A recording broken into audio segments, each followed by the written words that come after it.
মানুষ আদায়ের জন্য 3 দিন মতান্তরে 7 দিনের বাচ্চা মেয়েকে নিয়ে বাইতুল মুকাদ্দাসে নিয়ে গেছে। নিয়ে যাওয়া মসজিদের মুসল্লিরা, ও মসজিদের খাদেম জাকারিয়া নবী, ও মসজিদের খাদেম জাকারিয়া নবী, তো আপনি খেদমত করেন, দায়িত্বভার বহন করেন। এখন আমরা আল্লাহর কাছে মানত করেছিলাম একটা বাচ্চা হলে মসজিদের খাদেমার কাজে লাগিয়ে দেব। আল্লাহ ছেলে না দিয়ে মেয়ে দিয়েছে, আর মেয়েটাকে মসজিদে নেবেন, যদি নেন তাহলে আমরা দিয়ে যাব, আর যদি না নেন তাহলে আমরা ফিরিয়ে বাড়ি নিয়ে যে লালন পালন করে মানুষ করব। তো আল্লাহর কাছে মানত করেছিলাম, এই জন্য এনেছি, নিলে দিয়ে যাব, না নিলে আমরা ফিরিয়ে বাড়ি নিয়ে যাব। কারণ খাদেম হিসাবে ছেলে উপযুক্ত, কিন্তু আমাদের আল্লাহ দিয়েছে মেয়ে, কি করব বলে। মুসল্লিদের নিয়ে হযরতে জাকারিয়া নবী এক জায়গায় মিটিং করলেন। মিটিং করে বলেন আল্লাহর কাছে মানত করেছে, আল্লাহ সামিউম বাসির, সব যেমন দেখেন সব তেমন শোনেন, এবং আলেমুল গায়েব সব তিনি খবর রাখেন। আল্লাহ ইচ্ছা করলে ছেলেও দিতে পারতেন মেয়ের জায়গায়, কিন্তু আল্লাহ ছেলে না দিয়ে মেয়ে যখন দিয়েছে, মেয়েটারে ফিরিয়ে দেওয়া যাবে না। এই মেয়েটাকে খাদেমা হিসাবে আমাদের গ্রহণ করতে হবে। জোরে বলুন একটু সুবহানাল্লাহ। কিন্তু এই ছোট্ট 3 দিন মতান্তরে 7 দিনের বাচ্চা মেয়ে, এতে এখন মসজিদের দরজা লাগাতে পারবে না, জানলাও লাগাতে পারবে না, দরজা জানলা খুলতে পারবে না, পানি আনতে পারবে না, ওজুর পানির ব্যবস্থা করতে পারবে না, ঝাড়ঝুড় দিয়ে ময়লা পরিষ্কার করতে পারবে না। একে তো বড় করতে হবে। এর দায়িত্ব কে নেবে বড় করার জন্য বলো? যেই বড় হয়ে যাবে চলাফেরা করতে পারবে, মসজিদের খাদেমার কাজে লাগিয়ে দিতে হবে। আর বড় হওয়া পর্যন্ত দায়িত্ব নেবে কে? এ বলে আমি নেব, ও বলে আমি নেব, ও বলে আমি নেব। তার কারণ হলো দেখতে এত সুন্দরী। জোরে বলুন আল্লাহু আকবার। এত সুন্দরী রূপসী করে আল্লাহ হযরতে মরিয়মকে আল্লাহ বানালেন, এত সুন্দরী রূপসী। যে কোনো লোক দেখে বলছে বাচ্চা আমি নেব। আমাদের দেশে দেখবেন নায়ক মার্কা কোন একটা ছেলে যদি কোলে করে নিয়ে আসে, নায়িকা মার্কা অভিনেত্রী মার্কা একটা মেয়ে যদি বাচ্চা কেউ কোলে করে নিয়ে আসে, অনেকে কোলে নিতে চায় না, বলে আমার কাছে বউ একটু দে। কিন্তু যদি 2 চোখ কানা, ঠোঁট কাটা, একটা পা নুলো, একটা হাত কুচো, গায়ের রং কয়লার মতো, কালো বেলালের মতো, এরকম একটা বাচ্চা যদি কেউ কোলে করে নিয়ে আসে, কেউ হাত পাতবে নিতে? কথা বলে কেউ তো নিতে হাত পাতবে না। বলে আমার কোলে আসলে আমার কোলটাই নষ্ট হয়ে যাবে। ঠিক না ভুল? খারাপ কেউ নিতে চায় না, ভালো দেখলে নিতে চায়। সবাই দাবি করলো মরিয়মরে আমার ঘরে দাও, আমি লালন পালন করব। একটা বাচ্চা মেয়ে, দাবিদার অনেক। এখন এই নিয়ে একটা ঝামেলা তৈরি হয়েছে, কি করা যাবে? এই নিয়ে একটা ঝামেলা তৈরি হয়েছে।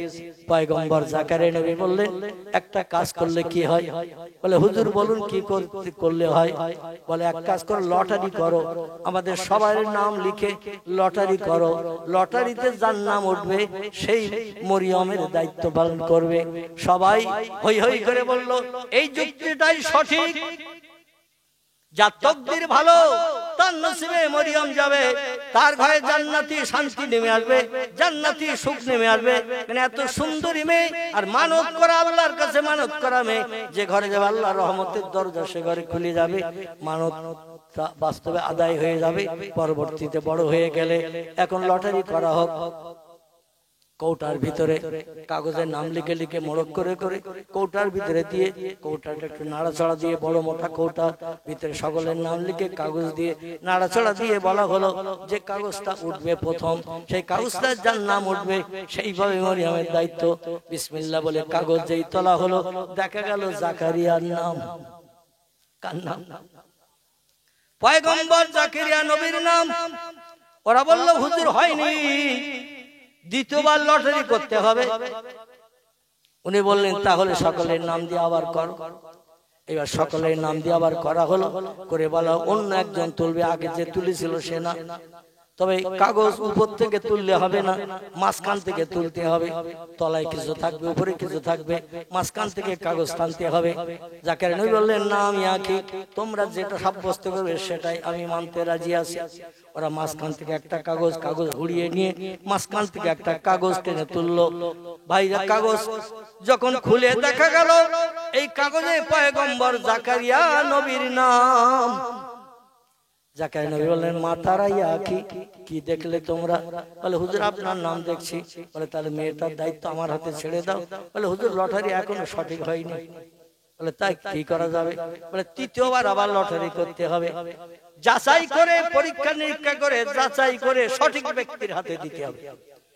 তৃতীয়বার আবার কাগজ ভিতরে দিয়ে ওলট পালট করে নাড়াচাড়া দেওয়া হলো, দিয়ে বিরোধী দলের মানুষদের ভিতর থেকে বলা হলো উপর থেকেও তোলা হবে না, মাঝখান থেকে তোলা হবে না, একবার তোলার থেকে একটা কাগজ টেনে তুলতে হবে। জাকারিয়া নবীর নামের কাগজটা এমনি নাড়া দিলে উপরের দিকে উঠে যাচ্ছে আর মানুষের হাতে এসে যাচ্ছে। তলার থেকে তোলো, যারা খারাপ মানুষ তাদের নামের কাগজ তলায়। যারা 5 ওয়াক্ত নামাজ পড়ে না, আল্লাহর হুকুম আজ্ঞা মানে না, আসমানি কিতাব পড়ে না, তৌরিত জবর পড়ে না, এদের নামের কাগজ তলায় যাচ্ছে, ভালো মানুষের নামের কাগজ উপরে উঠছে। ওই তলার কাগজ টেনে তোলো। তলার কাগজ যেই টেনে তোলা হলো, দেখা গেল পয়গম্বর জাকারিয়া নবীর নাম। জোরে বলুন সুবহানাল্লাহ। পয়গম্বর বললেন তাহলে এবার কি বলছো? বলে হুজুর এই কাগজের নাম লিখে লটারি করলে হবে না, তাফসীরের কিতাব এসেছে। আমার ভাইরা, নানি দাদির কোনো কিচ্ছা গল্প নয়, তাফসীরে বিজালাল কোরআন বিখ্যাত তাফসীরের কিতাব আল্লামা কুতুব রাহমাতুল্লাহ আলাইহি লিখেছেন। সেই কিতাব থেকে আমি তথ্য পরিবেশন করছি। বলে এবার কি হবে? বলে হুজুর ওই অজান্তে সাপ ধরা যাবে না। বলে ঠিক কি হবে? বলে একটা পাত্রে করে পানি দিতে হবে, পানি গ্লাসে করে হোক কৌটাই করে হোক পানি দিতে হবে। বলে তারপর? বলে পানিতে সকলের পকেটের কলম বার করে ছেড়ে দিতে হবে। যার কলম ভাসবে সে মরিয়মের দায়িত্ব পাবে, আর যাদের কলম পানির তলায় ডুবে যাবে সে মরিয়মের লালন পালনের দায়িত্ব পাবে না। সবাই একদিকে আলাদা, জাকারিয়া নবী একদিকে আলাদা। ওরা বলে জাকারিয়া নবী যাতে মেয়েটির দায়িত্ব না পায়, আর 3-3 তার নাম উঠেছে। ওই লোকটা যাতে দায়িত্ব না পায়, আমাদের ভিতরে যে কোনো একটা লোক পেলেই যথেষ্ট। এই জন্য ওনার পকেটের কলমটা হলো শক্ত ভারী কাঠের কলম, ও কলম পানিতে দিলেই ডুবে যাবে। আর আমাদের পকেটের কলম হলো হালকা কাঠের কলম। কাঠ হালকা ভারী আছে না নাই? কিছু কাঠ আছে হালকা, কিছু কাঠ আছে ভারী। ওনার পকেটের কলমটা হলো ভারী কাঠের কলম, যেমন শাল কাঠ। ভারী না হালকা? শাল কাঠ ভারী। এমন কিছু কাঠ আছে যে কাঠগুলো হালকা। আমার ভাইরা, এই হালকা কাঠের কলম সকলের পকেটে। বলে আমাদের কলম ফেললে আশা রাখি কলম ভেসে যাবে। জাকারিয়া কলম দিলেই পানির তলায় তলিয়ে যাবে, কোনদিনও মেয়েটার দায়িত্ব পাবে না। এই জন্য এই পানি নিয়ে পরীক্ষা করা হোক। একটা পাত্রে করে পানি দেয়া হলো, কানা কানা পানি। এবার জাকারিয়াকে বলা হলো আপনার কলমটা দেন আগে, আপনার কলম যদি ভেসে যায় আমাদের কারো কলম দেওয়ার দরকার হবে না, আপনি মেয়ের দায়িত্ব পাবেন। সবাই জানে ওনার কলম আগে ডুবে যাবে। পয়গম্বর ডেকে বললেন ভাইরা, আমার কলম দেওয়ার কি দরকার? তোমাদের কলম যদি ভেসে যায় তোমরাই মেয়ের দায়িত্ব নিয়ে লালন পালন করো, আমার কলম আর দেওয়ার দরকার নাই। সবাই বলল তাহলে তো খুব ভালো হয়, আপনি দেবেন না? বলেন না, তোমাদের কলম ভাসলেই যথেষ্ট। এখন সবাই কলম দিচ্ছে, আল্লাহ পাক কলম পাথরের মতো তলায় তলিয়ে দিচ্ছে। জোরে বলুন সুবহানাল্লাহ। করছে কে? কে করছে? আল্লাহ করছেন, পাথরের মতো তলায় তলিয়ে দিচ্ছেন। এক এক করে সবাই কলম দিল, পানির তলায় তলিয়ে গেল। ওরা বলছে আমাদের কলম যখন তলিয়ে গেল হালকা কলম, তাহলে জাকারিয়ার কলম তো শালকাঠ মার্কা ভারী কলম, ও তো দিলেই আগে তলিয়ে যাবে, মেয়ের দায়িত্ব আর কেউ পাবে না। যাদের মেয়ে তারা ফিরিয়ে যাক, আমরা তাতে রাজি। ইমরান হেন্না ফিরিয়ে নিয়ে যাক, আমরা তাতে রাজি। তো আমাদের ভিতরে কেউ পাবে কেউ পাবে না, এটা আমরা মেনে নিতে পারছি না। এই বলে পয়গম্বর জাকারিয়াকে কলম দিতে বলল। পয়গম্বর জাকারিয়া নবী বিসমিল্লাহির রহমানির রহিম পাঠ করে কলম যেই পানিতে দিলেন, পাটকাঠি পানিতে দিলে ভাসে না, ডোবে। শুকনো পাটকাঠি, কথা বলে শ্যাওলা, শ্যাওলা টোকা শ্যাওলা, ওই যে গোল গোল মতো বল মতো, পানিতে দিলে ভাসবে না, ডুববে। শোলা, শোলা, শোলা, পানিতে দিলে ভাসবে না, ডুববে। শোলার মতো, পাটকাঠির মতো, শ্যাওলার মতো এরকম যেই দিয়েছেন কলম, কলম ভেসে গেল। জোরে বলুন একটু সুবহানাল্লাহ। সবাই তাজ্জব হয়ে গেল, আমাদের হালকা কলম ডুবে গেল, জাকারিয়ার কলম ভেসে উঠলো। এই জাকারিয়ার কলম যখন ভেসে উঠলো, জাকারিয়াকে দায়িত্ব দেয়া হলো, তুমি এই মেয়েটা লালন পালন করো, কারণ স্রষ্টা তোমার উপরে নির্ধারণ করেছে। জাকারিয়া নবী বলল, বাড়িতে তোমার নিয়ে যাব না, এত পরীক্ষা নিরীক্ষার পরে যখন দায়িত্ব আমার কাছে এসেছে, বাইতুল মুকাদ্দাসের ছাদের উপরে একটা ঘর বানিয়ে ওই ঘরে তোমারে রেখে যাব, সময় মতো খাবার পরিবেশন করে খাইয়ে যাব। এই বাচ্চা মেয়ে আল্লাহর দরবারে মানত করাবে, এই মেয়েটা নিশ্চয়ই আল্লাহর তরফ থেকে স্পেশাল সাহায্য পাবে। বাইতুল মুকাদ্দাসের ছাদের উপরে একটা ঘর বানিয়ে ঘরের ভিতরে রাখা হলো, একটা দরজা করা হলো, দরজায় তালা চাবি লাগানো হলো, অন্য কোনো ব্যক্তি যেন দরজা খুলতে না পারে, ঘরের ভিতরে ঢুকতে না পারে। যখন জাকারিয়া পয়গম্বর আসবে তখন তালা খুলবে, ভিতরে ঢুকবে, মেয়েটা কতটা খেয়েছে খায়নি সেটা দেখবে, আর বাড়ি থেকে যা খাবার নিয়ে আসবে সেটা মেয়েটাকে পরিবেশন করে খাইয়ে যাবে। এইভাবে কিছুদিন অতিবাহিত হওয়ার পরে হযরতে মরিয়ম একটু বয়স্কা মতো হয়ে গেছে, 5-6 বছরের বাচ্চার মতো হয়ে গেছে, চলাফেরা মোটামুটি করতে পারে, তো ঘর থেকে বাইরে বার হতে দেয়া হয় না। জাকারিয়া নবী নিজের দিনের কাজের দায়িত্ব দিয়ে প্যালেস্টাইনের সিরিয়ার জেরুজালেমের জমিনে চতুর্দিকে দিনের কাজের দাওয়াত দিতেছে। একদিন দুপুরবেলা আসার সুযোগ পাইনি, মনেও নেই যে মরিয়মের কথা, মরিয়মকে খাবার দিতে হবে দুপুরবেলা, এ কথা মনে নেই। দিনের দাওয়াত দিতে দিতে সন্ধ্যা হয়ে গেছে, অনেক দূরে যে কলেমার দাওয়াত যে জনগণের কাছে অনেক দেরি হয়ে গেছে। সন্ধ্যাবেলা হঠাৎ মনে পড়েছে সেই যে মেয়েটারে বাইতুল মুকাদ্দাসের ছাদের উপরে দরজা লাগিয়ে তালা দিয়ে চাবি আমার পকেটে রেখেছি, ঘরের দরজা তো কেউ খুলতে পারবে না, কেউ কিছু দিতেও পারবে না। সারাদিন মেয়েটা অনাহারা হয়ে ক্ষুধার যন্ত্রণায় কত কান্না কাঁদছে তার ঠিক নাই, কত চিল্লা চিল্লি করছে তার ঠিক নাই। আল্লাহর দিনের দাওয়াতের কাজে বেরিয়েছে, মেয়েটার কথা আমার একবারও খেয়াল নাই। কোন মানুষের যে খেয়াল না থাকে সে খেয়াল কার থাকে? কথা বলেন। আমাদের যে খেয়াল না থাকে সে খেয়াল থাকে আল্লাহর। জোরে বলুন একটু সুবহানাল্লাহ। দৌড়িয়ে দৌড়িয়ে সন্ধ্যার পর বাড়ি ফিরেছেন, বাড়ি ফিরে বলেন, ইয়া জাওজাতি, এ প্রাণীর বিবি, মরিয়মের খাবার কি কেউ নিয়ে গেছে? বলে, লা ইয়া জাওজি, মরিয়মের খাবার তো কেউ নিয়ে যায়নি, আপনি প্রতিদিন নিয়ে যান, তো আমি রেডি করে রেখেছি, আপনি কখন আসবেন নিয়ে যাবেন? বলে, দুপুরের খাবার? বলে, দেয়া হয়নি। বলে, এখন তো সন্ধ্যা হয়ে গেছে, ঘন ঘন রাতে ছায়া নেমে আসছে, তাড়াতাড়ি করে খাবার দে। মেয়েটা মরে গেছে কি বাঁচা আছে আল্লাহই বেশি জানে, বেশি আছে কি মারা গেছে আল্লাহই বেশি জানে, দে একটু খাবার দে, আমি একটু নিয়ে যাই দেখি বাচ্চা মেয়েটা জিন্দা আছে কিনা। সিঁড়ি লাগিয়ে দিয়ে বাইতুল মুকাদ্দাসের উপরে উঠে গেল, সিঁড়ি লাগিয়ে দিয়ে মই লাগিয়ে দিয়ে উপরে উঠে যে পকেট থেকে চাবি আর করে তালা খুলে দরজা খুলে ভিতরে যেয়ে দেখে মরিয়মের সামনে বিভিন্ন ধরনের ফল ফুল সব খাঞ্চা ভরা রয়েছে। জোরে বলুন একটু সুবহানাল্লাহ, নারায়ে তাকবীর। এক এক মৌসুমে এক এক রকম ফল হয়। গরমকালের ফল গরমকালে হয়, শীতকালের ফল শীতকালে হয়, বর্ষাকালের ফল বর্ষাকালে হয়। কিন্তু আল্লাহর জান্নাতের কাছে সব ধরনের ফল একই মৌসুমে হয়।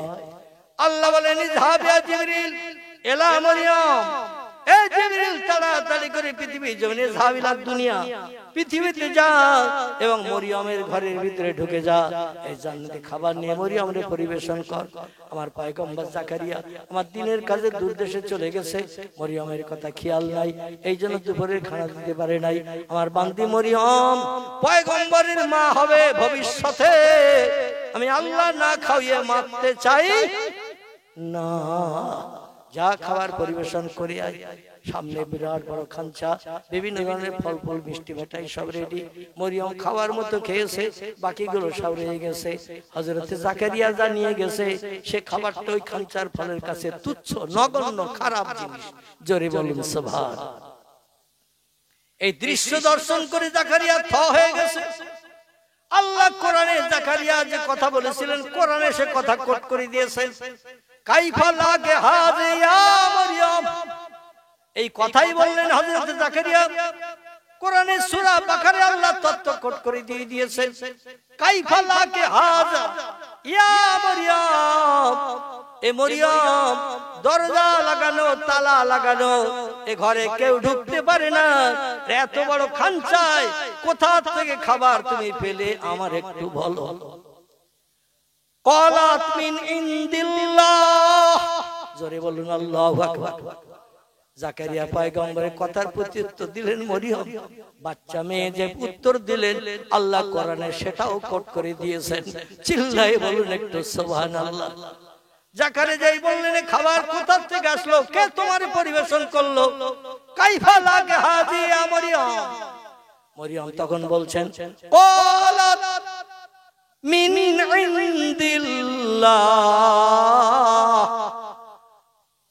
এ জাকারিয়া আমারে তুমি ভুলে যেতে পারো, যিনি তাম বিশ্বের কোন কীট পতঙ্গের ভোলেন না, আমি তারই তরফ থেকে খাবার পেয়েছি। জোরে বলুন সুবহানাল্লাহ।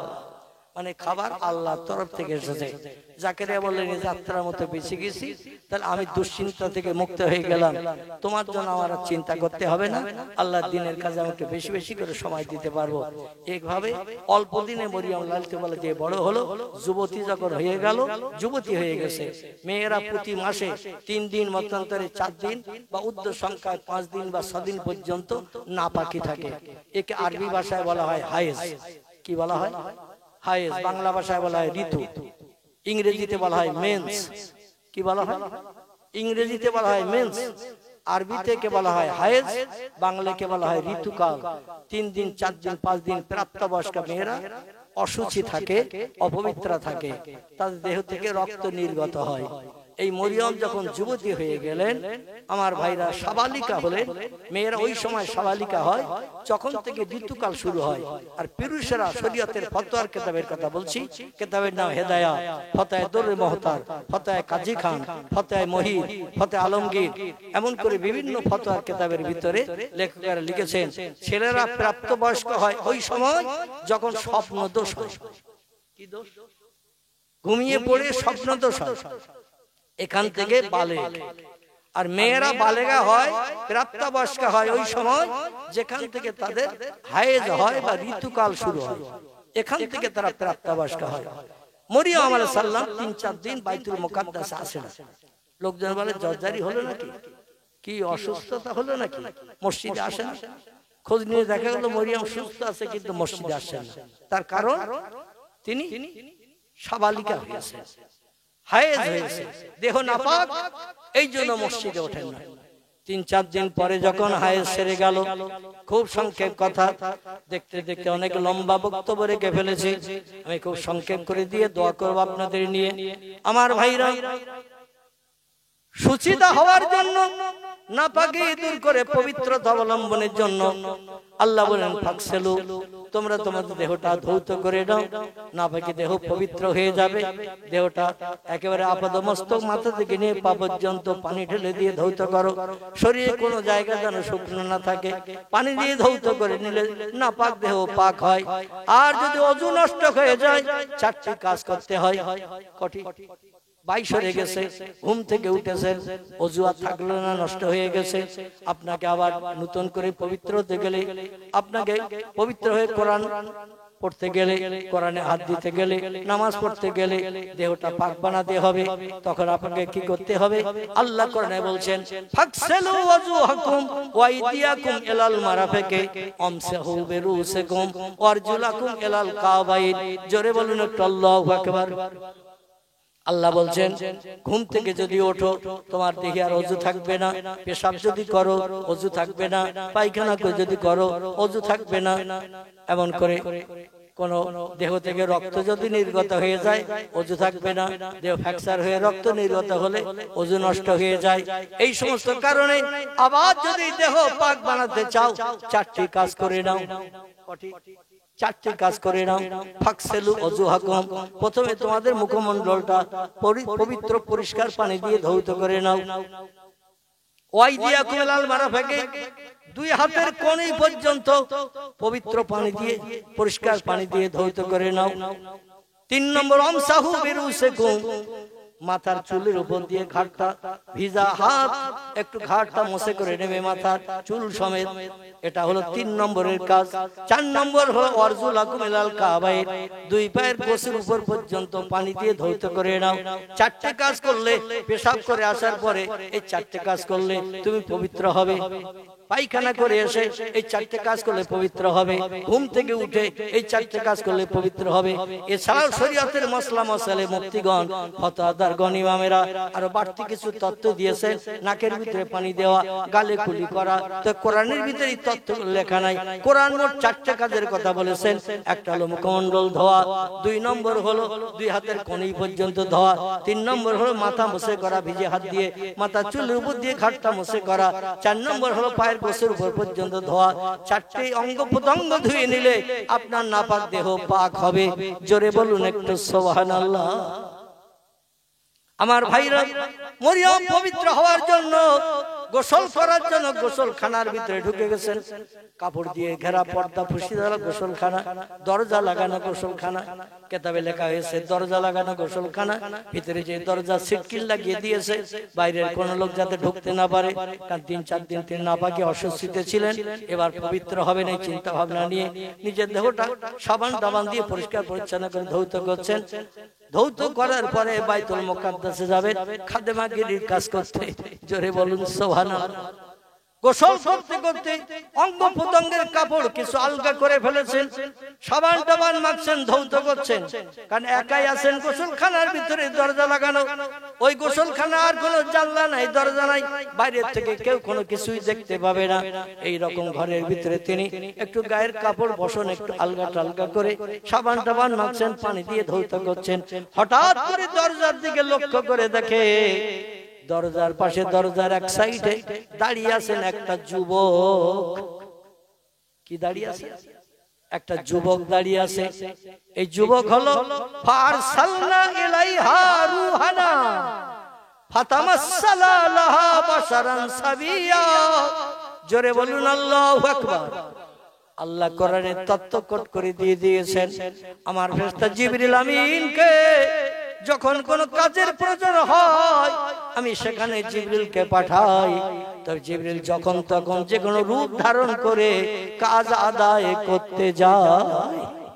সেদিন জিবরিল আমিন মরিয়মের গোসলখানার ভিতরে যুবক মানুষের চেহারা নিয়ে ঢুকেছেন। ফারসালনা ইলাইহা রূহানা, আল্লাহ বলেন জিবরিলকে পাঠালাম মরিয়মের ঘরের ভিতরে। আমার ফেরেশতা জিবরিলের আরেকটা নাম হলো রুহুল আমিন। কি নাম বললাম? রুহুল আমিন। রুহুল আমিন যেমন আমাদের বসিরহাট আল্লামা হুজুরের নাম ছিল কি রুহুল আমিন, কিন্তু উনি যখন ওনার নাম লিখতেন, যত কিতাব লিখেছেন 147টা কিতাব হুজুরের লেখা কিতাব। কটা বলো? 147টা কিতাব আল্লামা রুহুল আমিন রাহমাতুল্লাহ আলাইহি লিখেছেন। প্রত্যেকটি কিতাবে ওনার নাম লিখেছেন রুহুল আমিন। কি নাম লিখেছেন? দেখবেন কারো ঘরে যদি হুজুরের বই থাকে, দেখবেন হুজুরের নাম লেখা রয়েছে রয়হসু হল। কি লেখা আছে?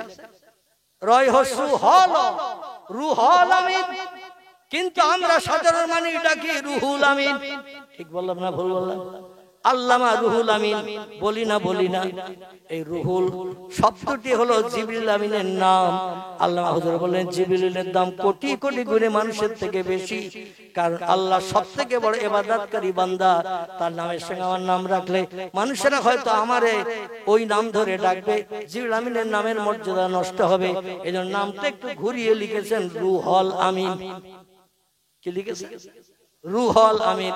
প্রত্যেকটি কিতাবে যত কিতাব লিখেছেন, কিতাব আলগা করে বাড়ি যেয়ে দেখবেন নাম লেখা আছে রুহুল আমিন। আল্লাহ বলেন আমি ওই রুহুল আমিনকে পাঠালাম আমার সেরা ফেরেশতা জিবরিলকে। ফারসালনা ইলাইহা রূহানা ফাতামাসসালা বিহি। আল্লাহ বলছেন আমি মানুষের চেহারা নিয়ে জিবরিল আমিন ওই ঘরের ভিতরে ঢুকে দরজার পাশে চুপ করে দাঁড়িয়ে আছেন।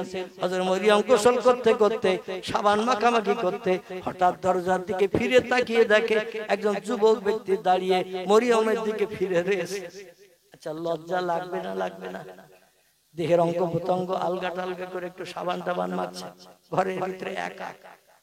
আর একটা যুবক যদি থাকে অঙ্গ প্রত্যঙ্গ দেখে ফেললে ও আবার আলাদা অ্যাকশন করবে না ফেসবুকে দেবে তোমার অঙ্গ প্রত্যঙ্গ দেখেছি, আমার সঙ্গে প্রেম লাইন যদি না করে আমি সব ফাঁস করে দেব। এই মাঝে মাঝে দেয় না ফেসবুকে, মাঝে মাঝে ফেসবুকে দেয়।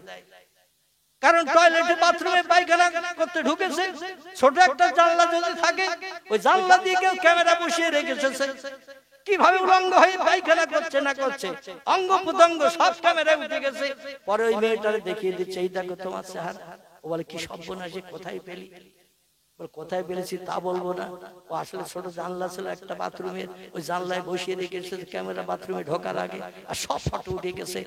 আমার সঙ্গে যে প্রেম না করো, আমার জীবন সঙ্গী না হয়, আমি সব ফাঁস করে বাইরে সার্কুলার করবো। মান সম্মান ইজ্জতের খাতিরে অনেক মেয়ে আত্মহত্যা করেও মরে, ঠিক না? অনেক মেয়ে ইজ্জত আত্মসম্মান রক্ষার তাগিদে আত্মহত্যা করেও মরে। অনেক সময় বলে ভাই ফেসবুকে দিও না, আমার উলঙ্গ ছবি কাউরি দেখিও না, দুনিয়ায় বাইরে বেরোতে পারবো না, মুখ দেখাতে পারবো না। তবুও মাঝে মাঝে এত অনুরোধ বিরোধ করা সত্ত্বেও ফেসবুকে দেয় না দেয়। একটু আনন্দ পাওয়ার লক্ষ্য করে জোরে বলুন একটু নাউজুবিল্লাহ। মরিয়মটাকে বলছেন মানান্তা মাসমুকে ইয়া আখি, ও যুবক ভাই, কে তুমি? দরজা সিটকিনি লাগানো, তালা লাগানো, এর ভিতরে কারো ঢোকার ক্ষমতা নাই। আমি তো সিটকিনি লাগিয়ে পুরো ঘর তন্ন তন্ন করে দেখেছি, তালাশ করেছি কেউ আছে কিনা, দেখাশোনা করার পরে গোসল শুরু করেছি। কোথা থেকে কিভাবে তুমি আসলে এই ঘরের ভিতরে এসেছো? আমার অঙ্গ প্রত্যঙ্গ তুমি দেখছো, আর আমি গোসল করছি একাকী নির্জনে। কি সর্বনাশ তুমি করেছো? আমার চেহারার দিকে তাকিয়ে তাকে কেন দেখছো? জিবরিল বলছে আল্লাহে লা শাক্কা ফিহি, সেই প্রভুর কসম যে প্রভু আমারে বানিয়েছে, যে প্রভু তোমারে বানিয়েছে। আমি কাম লোভ মোহ থেকে মুক্ত, আমাদের কাম নাই, লোভ নাই, মোহ নাই, মুক্ত নাই, স্বামী স্ত্রী মিলন কিছু নাই। আমরা ফেরেশতারা হলাম নারী জাতি সমতুল্য, হিজড়া সমতুল্য। জোরে বলুন সুবহানাল্লাহ। এই হিজড়া বলুন তো, হিজড়া আমার ভাইরা, হিজড়া সমতুল্য যাদের বিয়ে শাদী হয় না, বাচ্চা কাচ্চা হয় না, এর নাও পুরুষ নাও নারী, এই রকম সমতুল্য করে আল্লাহ পাক ফেরেশতাদের বানিয়েছেন। ওদের কোনো কাম লোভ মোহ নাই, পুরুষের দিকেও কোনো লোভ নাই, নারীর দিকেও কোনো লোভ নাই। বলে আমি আপনার চেহারার দিকে একদৃষ্ট তাকাই নাই, শুধু আল্লাহ হুকুম করেছে। এই জন্যই ঘরের ভিতরে এসে দরজার পাশে দাঁড়িয়ে আছি। সেই খোদার কসম, আল্লাহি লা শাক্কা ফিহি, সেই খোদার কসম আমি আপনার চেহারার দিকে একবারও তাকাই নাই। জোরে বলা না সুবহানাল্লাহ, আর একটু জোরে বলা যাবে না সুবহানাল্লাহ? আচ্ছা, আমাদের মতো যুবক যদি এই ঘরে ঢুকতো তো দেখা তো দূরে থাক, ক্যামেরায় টোটাল ফটো সব আপলোড করতো না? সব আপলোড করে নিয়ে নিত। আমার ভাইরা, হযরতে মরিয়ম ডেকে বলছেন ভাই আমার চেহারার কোন অঙ্গ প্রত্যঙ্গ তুমি দেখো নাই? বলছে না। বলে মা নামতে কে আপনি? আপনার মা ইসমুকে, আপনার নাম কি? বলে আমার নাম আনা রুহুল আমিন, আমি আল্লাহর সেরা ফেরেশতা, আমার ডাক নাম জিবরিল, আমার আসল নাম হলো রুহুল আমিন। জোরে বলুন সুবহানাল্লাহ। আইনা তাযহাব, আপনি কি জন্য এই পৃথিবীর জমিনে এসেছেন? এখানে কি জন্য এসেছেন? উনি বলছেন আল্লাহর হুকুম হয়েছে তাই। ওয়া ইয়াফআলুনা মা ইউমারুন, আল্লাহ যখন যেটা হুকুম করে সেটা আমরা বাস্তবে রূপদান করি। আল্লাহর একটা হুকুমের খেলাফ অতীতে কোনোদিন করিনি, বর্তমানেও করছি না, ভবিষ্যতেও করব না। আর আল্লাহর কত হুকুম যে প্রতিদিন আমরা নস্যাৎ করছি তার কোনো ঠিক ঠিকানা আছে? আল্লাহ 5 ওয়াক্ত ফরজ নামাজ আমাদের জন্য দৈনন্দিন হুকুম করেছেন। আমি যদি এখন হাত তুলতে বলি আজকের 5 ওয়াক্ত ফরজ নামাজ কে কে পড়েছেন, আমার মনে হয় 10 ভাগের 1 ভাগ লোকের হাত উঠবে কিনা সন্দেহ আছে। ঠিক বললাম না? 10 ভাগের 1 ভাগ লোকের হাত উঠবে কিনা সন্দেহ আছে। আল্লাহর ফরজ হুকুম কত নস্যাৎ করছি তার ঠিক ঠিকানা নাই। মুয়াজ্জিনের আযানের কানে, মুয়াজ্জিনের আযানে আমরা 24 ঘন্টায় কবার যে কান দিয়ে আযানের মর্যাদা দিই আল্লাহ জানে আর আমরা জানি। হযরতে মরিয়ম ডেকে বলছেন কি জন্য এসেছেন এই ঘরে? গোসল করছি আমি। হযরতে জিবরিল আমিন বললেন আমি এই জন্য এসেছি, আল্লাহ একটা কাজের দায়িত্ব দিয়েছেন তাই। আচ্ছা আচ্ছা ঠিক আছে। তো একটা কাজের দায়িত্ব পালন করতে এসেছি। মরিয়ম বলছেন এই গোসলখানার ভিতরে আমি তো বাইরে কাপড় চোপড় পরে বেরিয়ে তো আপনি কাজ করতে পারতেন। বলে আল্লাহ আমার হুকুম করেছে গোসলখানার ভিতরেই যখন পবিত্র হয়ে শাড়ি চুড়ি কাপড় পরবেন সেই সময় আল্লাহ আমার এই কাজটা করতে বলেছেন, সেই জন্য এসেছি। বলে কি কাজ? বলে আদম সবিল্লাহ জান্নাতের ভিতরে ঠান্ডা লাগার কারণে একটা হাসি হেসেছিল, আর হাসার কারণে নাক দিয়ে কিছু তরল পদার্থ শিকনি নাকের ফোঁটা বেরিয়ে গিয়েছিল। আল্লাহ বহুকাল পূর্বে নাকের ফোঁটা আমারে বেহেশতের জমিন থেকে তুলে নিয়ে একটা পাত্রে করে রেখে দিতে বলেছিল জান্নাতের ভিতরে। আমি সেটা রেখে দিয়েছিলাম। আমি বললাম আল্লাহ এটা নোংরা জিনিস কেন রাখতে হবে, এ তো ফেলে দিলে হয় দুনিয়ার খারাপ জায়গায় নিকৃষ্ট জমিনে। আল্লাহ বললেন না ওটা রাখো, একটা কাজ করব। জিবরিল বলেন কি করবেন? আল্লাহ বলেন যেদিন করব তোমারই দিয়ে করব, কি করব সেদিন তুমি নিজেই বুঝতে পারবে প্রথমে। এই জন্য আমি অপেক্ষায় ছিলাম। কয়েক হাজার বছর পেরিয়ে যাওয়ার পরে আদম সবিল্লাহ থেকে নিয়ে এই ঈসা রুহুল্লাহর আগ পর্যন্ত যত পয়গম্বর এসেছে সব পয়গম্বরকে শেষ করে দিয়ে বনি ইসরাইল কওমের শেষ পয়গম্বর যিনি আসবেন তাকে দুনিয়ায় পাঠানোর জন্য আল্লাহ জান্নাত থেকে সেই বর্তনে নাকের ফোঁটা শিকনি তরল পদার্থ হাসি লাগলে মাঝে মাঝে নাক দিয়ে বার হয় না, হাসি লাগলে দেখবেন সর্দি লাগলে হাসি লাগে বারবার, আর হাসি লাগলে তরল সর্দি দেখবেন নাক দিয়ে ছিটকে বেরিয়ে যায়। ওইটাই বেরিয়ে গিয়েছিল জান্নাতের জমিনে। আল্লাহ বলেন জমিন নোংরা হয়ে যাবে, জান্নাতে তুলে ভালো, তাই জিবরিল আমিন পরিষ্কার করে তুলে ফেলেছিলেন। আল্লাহ বলে ওই নাকের ফোঁটা শিকনিটা নিয়ে মরিয়মকে একটু হা করতে বলো। আরে নাকের ফোঁটা শিকনিটা মরিয়মের খাইয়ে দাও। ওই নাকের ফোঁটা শিকনির মাধ্যম দিয়ে মরিয়মকে বিনা বিবাহে আমি আল্লাহ একটা সন্তান দান করব। আল্লাহ পারবে না? পারবে না? আমাদের স্বামী স্ত্রী সংসার জীবনে সুখ ভোগের জন্য স্বামী স্ত্রী মিলন হয়, 80, 90, 100 বছর বয়স হয়ে গেছে, একটাও বাচ্চা হয় না। আর নাকের ফোঁটা দিয়ে আল্লাহ বাচ্চা বানালেন বিনা বিবাহে। আল্লাহ পারেন না? পারেন না? এই জন্য তিনি বলেছেন আমি রাতকে দিন বানাই, দিনকে রাত বানাই, মরারে জেন্দা করি, জেন্দারে মারি। এমনকি বান্দা বান্দির দৌড়াদৌড়ি ছুটাছুটি প্রয়োজন নাই।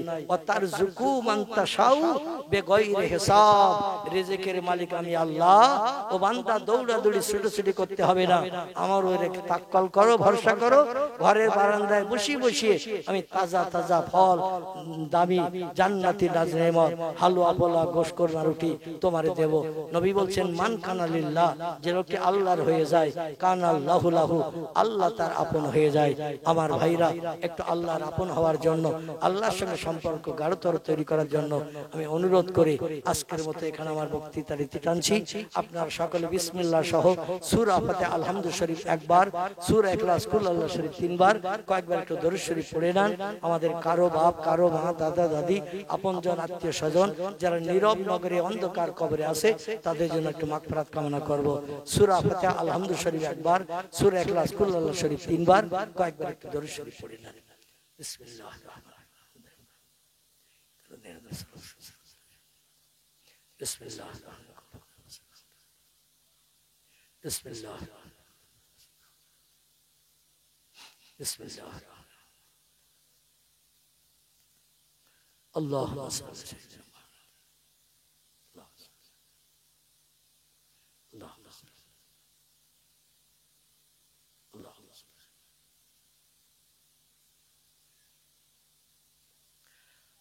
আমি আজকের কর্তৃপক্ষদের দাবি পূরণ করতে যে মিলাদ কিয়াম করলাম না, কিন্তু আমি মিলাদ কিয়ামের দলের মানুষ।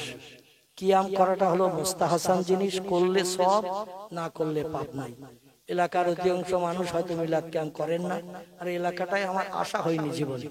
আমার বর্তমান বয়স 64 বছর পেরিয়ে গেছে। আপনাদের গ্রামে আমি এসেছি কোনোদিন? আমার তো স্মরণে নাই, আসিনি। তো যাই হোক, যেখানে মিলাদ কিয়াম হয় না সেখানে আমি যাই না। তবে এখানে আমি দাওয়াত নিয়েছি, জানি আমাদের এলাকা মিলাদ কিয়াম হবে, কিন্তু কর্তৃপক্ষ নিষেধ করে গেলে করলে হয়তো একটা অশান্তি বিভ্রান্ত হবে। আমি অশান্তি বিভ্রান্ত পছন্দ করি না। কোনো আলেম ওলামাদের বিপক্ষে কোনো মন্তব্য করি না, কারো সম্পর্কে কোনো কটু বাজে কথাও আমি বলার চেষ্টা করি না। আমি সচল ভাবে থাকার চেষ্টা করি। এই জন্য আজকের করলাম না, তাই বলে মনে করবেন না উনি মিলাদ ক্যাম্প করেন না, সব জায়গায় করি, তো কর্তৃপক্ষরা নিষেধ করেছেন। এখানকার মানুষ হয়তো মিলাদ ক্যাম্প বিরোধী আছেন, এই জন্য করলে একটা অশান্তি সৃষ্টি হবে, এই জন্য করলাম না। সকলে আমার সঙ্গে দোকানে হাত উঠান, আল্লাহুম্মা আমিন। রব্বানা যালামনা আনফুসানা ওয়া ইল্লাম তাগফির লানা ওয়া তারহামনা লানাকুনান্না মিনাল খাসিরিন। রব্বানা ইন্নানা সামি'না মুনাদিয়্যান ইউনাদি লিল ঈমান আন আমিনু বিরাব্বিকুম ফামান্না রব্বিগফিরলি যুনুবি ওয়ারহাম ওয়া আনতাল গফুরুর রহিম। আল্লাহ, পবিত্র জমাদুল আউয়াল মাসের শেষ লগ্নে এক ইজ্জতপূর্ণ রাত উপলক্ষ করে ভিক্ষুক সেজে রাতের গভীরে এই শীতের রাতে দুটি করে খালি হাত আমরা সকলে আপনার মহান দরবারে তুলেছি। কুদরতি নজরে বান্দা বান্দীদের দিকে ফিরে তাকান, রহমতের দরজা খুলে দিন, এ বেহেশতের বাগানকে কবুল করে নিন। আপনার খোশনদীর যেমন দিলাবের আশায় ওজমা কালাম নেমাতে কালাম কোরআনে পাক এই মহান মজমার শুরু থেকে নিয়ে পর্যন্ত বিভিন্ন জবানিতে কোরআনে পাক তেলাওয়াত হয়েছে। আপনার হাবিবকে আমরা চোখে দেখি নাই, রাসূলের সঙ্গে মদিনার দেশে সাহাবীদের মতো ঘুরে বেড়াতে পারি নাই, প্রিয় নবীর কণ্ঠের বাণী কানে শুনে জীবন ধন্য করতে পারি নাই।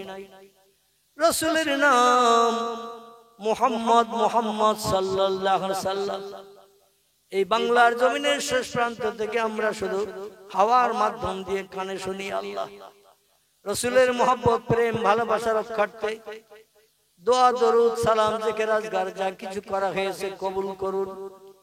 দয়া পরবশী যদি কিছু সাদকা এনায়েত করেন, সর্বাগ্রে সোনার মদিনায় হাবিবের আরওয়া পাকে পৌঁছে দিন। तमाम खुलाफाए राशिদিন, সাহাবায়ে কেরাম, আজওয়াজে মুতাহিরিন, রাসূলের সকল আল আওলাদদের কবরে সওয়াব পৌঁছে দিন।